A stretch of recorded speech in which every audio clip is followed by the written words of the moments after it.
তোমার হিংস হয়েছে নাকি? হ্যাঁ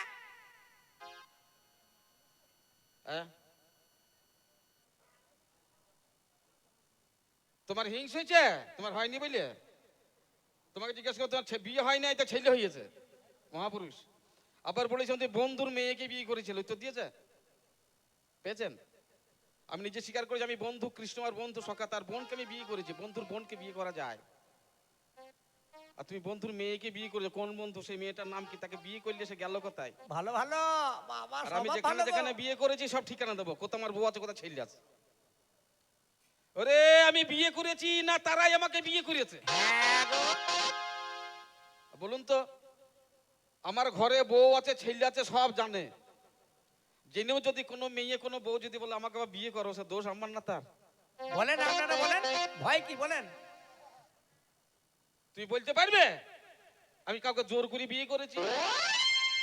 রে হনু, আমি যখন পাতালপুরে নাগ, কৌরবী নাগের কন্যা উলুপিকে, তাই তো উলুপি বিধবা কন্যা আমাকে দেখে বলে বিয়ে করো, আর আমার দ্বারা হবে না বই, তাইলে আমাকে যখন করবে না তোমাকে অভিশাপ দেবো, তোমাকে 1 বছর নপুংসক থাকতে হবে, তাইনি? বিয়ে করেছি করি নাই বলে আমাকে অভিশাপ দিয়েছে, অভিশাপ নিয়েছি মাথায়। আমার যদি বিয়ে করার নেশা হইতো, বিয়ে করার পেশা হইতো, তাহলে উলুপিকেও করে নিতাম। তাও করেছি। বললে তুমি যদি বিয়ে করো তোমাকে বর প্রদান করব, তুমি জলবিদ্যায় পারদর্শী হবে। আমাকে বর দিয়েছিল, বিয়ে করলাম, সেখানে ইরাবান নামে একটা সন্তান হইল। আমি যেখানে যেখানে বিয়ে করেছি সব ঠিকানা দেবো, বউ ছেলে নাম দেবো। তুমি বিয়ে করেছো বন্ধুর মেয়েকে, তার ঠিকানা দেবে না তো? হিংসা হচ্ছে? বিয়ে করা, বিয়ে মানেটা কি? বিবাহ। বিপূর্বক বহধাতু ঘং প্রত্যয় করে বিবাহ, বিশেষভাবে ভার বহন করার নাম হচ্ছে বিবাহ। বাবা ওরে আমার কান শক্ত আছে, জন চাপাইতে পারবো। আচ্ছা অক্ষয় বাবু, অক্ষয় থাকুক। আমার কান শক্ত আছে। অক্ষয় আমাকে 50 দিয়ে গেল, 5-এ 0। 6-এ 0 দিলে একটা কথা বলতাম, 6 রিপু যেন তোমার শূন্য হয়ে গোবিন্দ চরণ মতি থাকে। আর 10 টাকা দিয়ে যাও, তাহলে 6-0 হয়ে না না না, আমি কথা চলে বলছি। হ্যাঁ শাদি হয়েছে নাকি দেখো শাদি। আর একজন বলে গেল কি, এখানে আমাদের আশিস বাবু না আশিস ভাই আছো? তুমি হনুমানের কথা শুনো না, তাইলে তোমার আর বিয়ে হবে না। এই দেখো আমার ঘরে বউ থাকতেও আমাকে লোকের বউ লোকের মেয়ে ইচ্ছাই বিয়ে করতে চাইছে।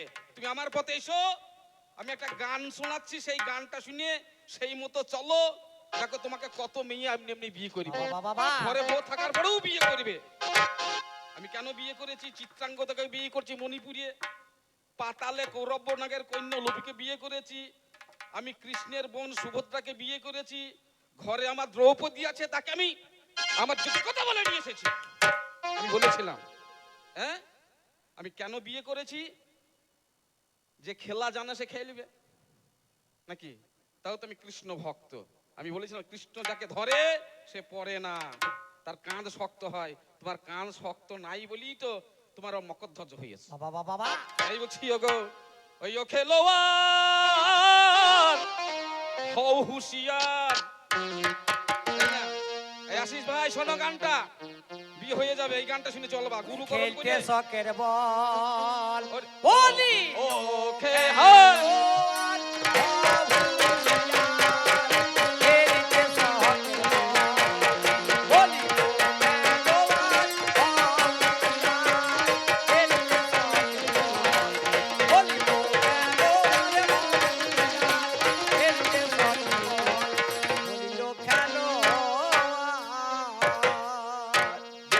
জানে তাকে হায়ার গুরু নিয়ে যাবে, যাবে না বাবা মাঠে? যে ভালো খেলার হবে, খেল জানে, তাকে তো নিজের ক্লাব ছাড়া পরে ক্লাব বলে এইসব খেলে দাও মাঠে, ছাড়বে না। তো ওর জন্য সেই ধরনের কি আছে? ওরে খেলাম, ওই খেলা দূর বলে কি খেলতে পারে,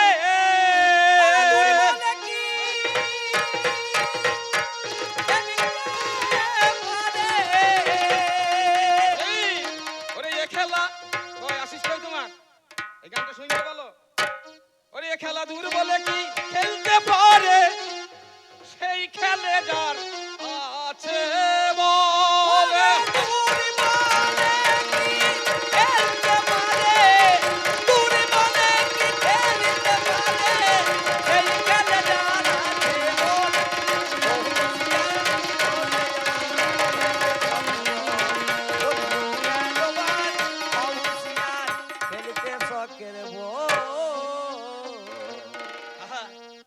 প্লেয়ার করিয়া সমান আরে দে রে না না না না না না না রে না মাঠে 24 জন প্লেয়ার প্লেয়ার করিয়া সমান আর দশে দশে দুই দিকে রত দুইজন গোলকিপার হায় গো দুজন গোলকিপার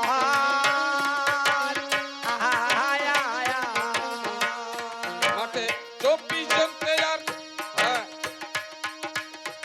11 11 22 11 সাইডে খেলা হয় 9 সাইডে খেলা হয় 7 সাইডে খেলা হয় হয় না বাবা ঠিক বলছি কিন্তু এই অর্জুন যে খেলা খেলে যদি 11 11 সাইড হয় তাহলে 22 জন লাগে কিন্তু মহাজন গানে বলছে কি মাঠে 24 জন প্লেয়ার হ্যাঁ এক্সট্রা আছে গো করিয়া সুমার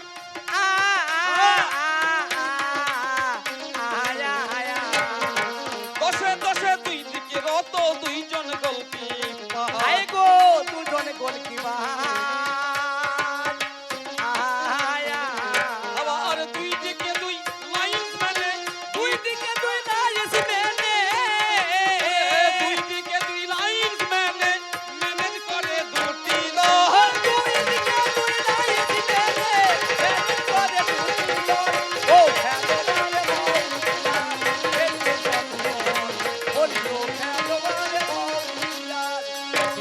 সকের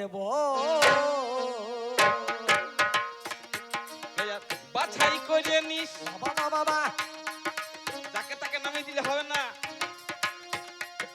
আর বাছাই করে নিস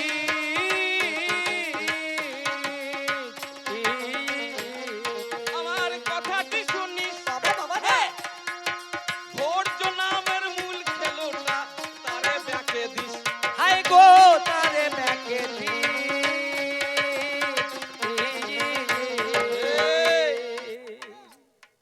বল পেলি হরামকে গোলে ঢোকালে হবে না হ্যাঁ গো নাকি ভাঙি দিতে হবে ধৈর্য রাখতে হবে তো আর এই ধৈর্য হবে ডিফেন্স খেলবে মেন ডিফেন্সে ধৈর্যকে দেবে আশিস ভাই ধৈর্য ধরো হবে প্লেয়ার বাছাই করে নিস আমার কথাটি শুনি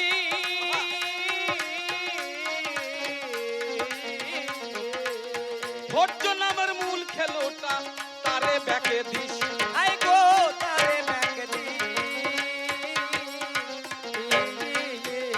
তার হেডে শটে হবে না মিস ও তার হেডে শটে হবে না মিস সেন্টারে জোগাবে বল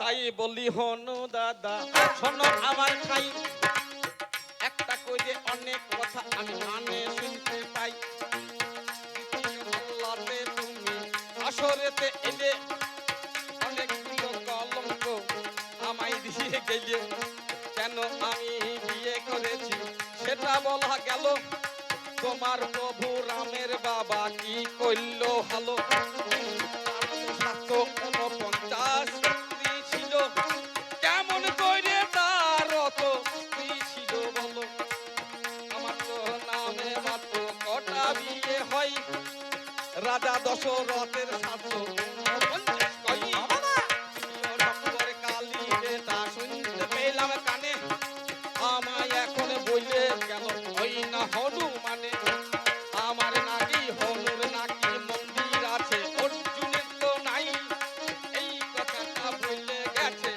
অতি সবাই রে তাই বললি বাংলা তুমি আমার কাছে শোনো মন দিয়ে মনের কথা করবো গোবর মনো বন্ধু বন্ধু ওই আমার কৃষ্ণময় জীবন শোনো শোনো শোনো দিয়া শোনো তুমি মন বাবা কৃষ্ণ পূজা পেলে আমি দুষ্ট হই আমার পূজার বাবা গো তোমার দর্শন নাই এইখানেতে তোমার কাছে করি জিজ্ঞাসন বলো গো হনু দাদা মনি তুমি একজন ভক্তবতী বিশ্বের বাজারে কেউ কেমন করে পূজা নাও কোন সমাচারে, আমি ভক্ত ভক্তের জায়গায় চেয়ে আছি তাই, এই জন্যে কোনো পূজা আমার দরকার নাই।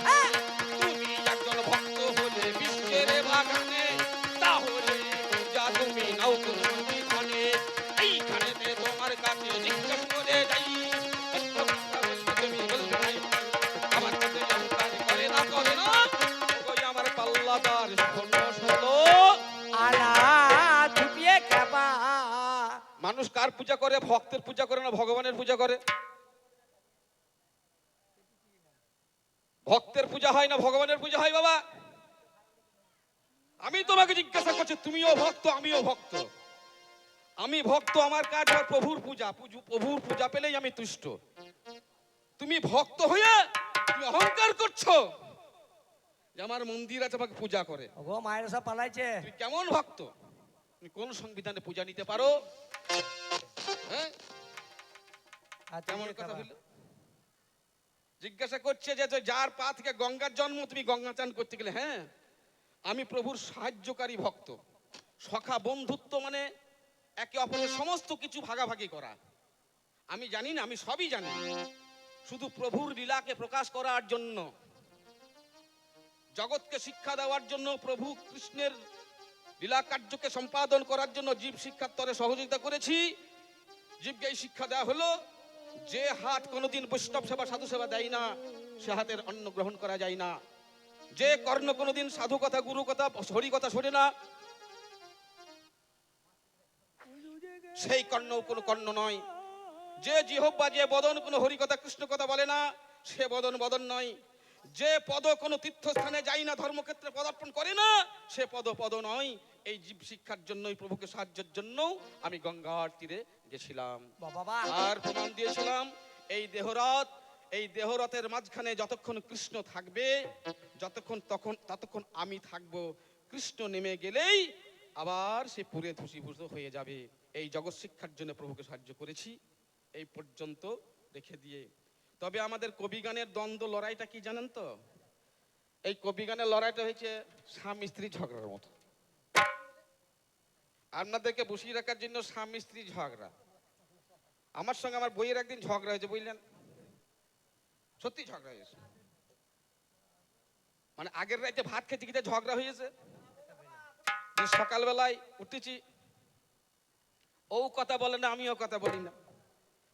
আমার বউ আমার গিন্নি চা করেছে, আমার দায় গিন্নিতে কথা বলার জন্য। হ্যাঁ এই চা করা থাকলেও মনে হয় গিলুক না গিলে না। হ্যাঁ আমি কথা বলি নাই আর বলবো না। বউ রাগ করেছে, হইল চাকরি রেখে দিয়েছে, বলছে করা থাকলেও মনে হয় গিলুক নাই গিলে না। আমি কথা বলি নাই আর বলবো না।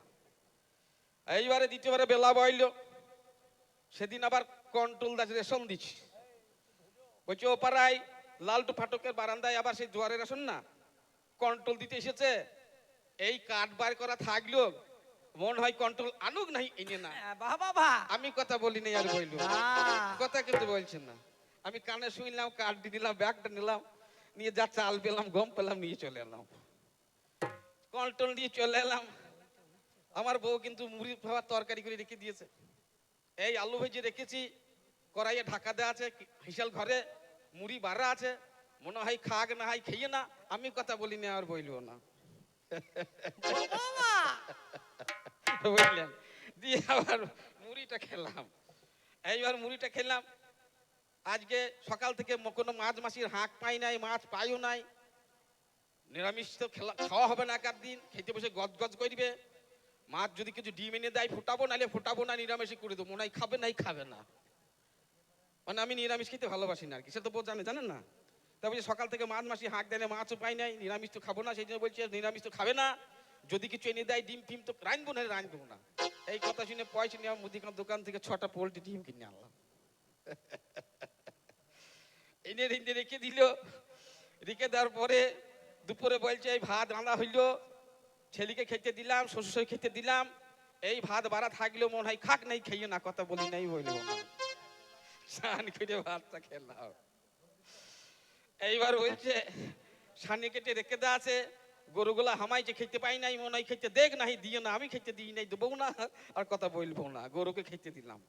আস্তে আস্তে রাতের বেলা হইল, ঘরে শুয়েছি, শীতকালের সময়, প্রায় কথা নাই আড়ি হয়েছে ধরেন, শুয়েছি, ঢাকা একটা নেই নাই, এই শীতকাল হু হু করে বাতাস বইছে, একটাই ঢাকা, ঢাকা মনে হয় লেক দেয় নিয়ে না, আমি কথা বলবো না, বল।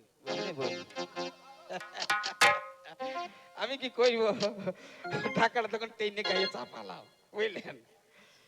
ঢাকাটা যখন চাপাইলাম, ওই দিকটা ফাঁক বইছে, মশারি গুজা হয় নাই, মনে হয় যেন কি হবে, আমি কথা বলি না বলবিও না, মনে হয় গুজুক নাই, গুজে না। এই আর মশারি গুজে দিলাম, একসঙ্গে ঢাকাটা নিলাম, এবার ঘুম হয়েছে, ঘুমের ঘরে বালিশ তখন দুটো নাই, একটা হয়ে গেছে, আরো যাবে না, বুঝলেন? দেখা গেল সকালবেলা এবার মানে হ্যাঁ বাবা ঠিক হয় আমাদের এই ঝগড়াটা হয়েছে স্বামী স্ত্রীর মতন, বুঝলেন? কথা বলি না বলিও না, শুধু কিছুক্ষণের সময়, রাত পইলে আবার দেখবেন সব দুই বালিশ রাতের মধ্যে এক হয়ে গেছে। হ্যাঁ ঠিক। আমরা যখন আছি, আমার প্রতিপক্ষে যেন শ্রদ্ধেয় সম্মানীয় দেবাশিস বাবু, উনি বর্ধিষ্ণু কবি, উদীয়মান, প্রচুর ভালো গান করেন, জানেন সবাই। আমি তো সামান্য কয়েকদিনের জন্য, তাই দীর্ঘক্ষণ চলার পথে বলার পথে আমাদের দুটি ভাইয়ের যদি কোনো ভুল ত্রুটি হয়, আপনারা পুত্র জ্ঞানে, ভাই জ্ঞানে, বন্ধু জ্ঞানে মার্জনা করবেন, কারণ মহাজন কলম দিয়েছেন, জিহ্বা টলতি ধীরস্য, পদ টলতি হস্তিন, ভীম স্বামী রণে ভঙ্গ, মুনি নাঞ্চ মতিভ্রম।